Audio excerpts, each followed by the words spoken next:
শুরু হয়েছে। জায়গাটা বাইসরন ভ্যালি।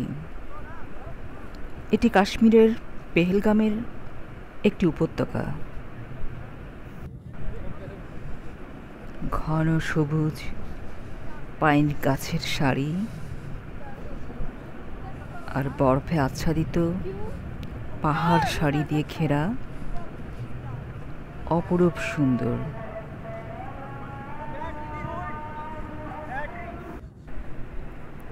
সমতল ভূমি থেকে প্রায় ২৫০০ মিটার উঁচুতে এটি অবস্থিত।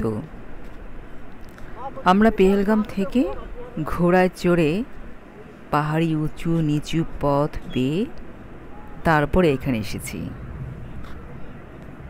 কষ্টকর একটা জার্নি, কিন্তু আসার পর মনে হয়েছে আমাদের কষ্ট সার্থক। সত্যি এত চমৎকার, মনোমুগ্ধকর, নিজের চোখে না দেখলে বিশ্বাস হয় না। আসলেই এজন্যই একে বলা হয় মিনি সুইজারল্যান্ড।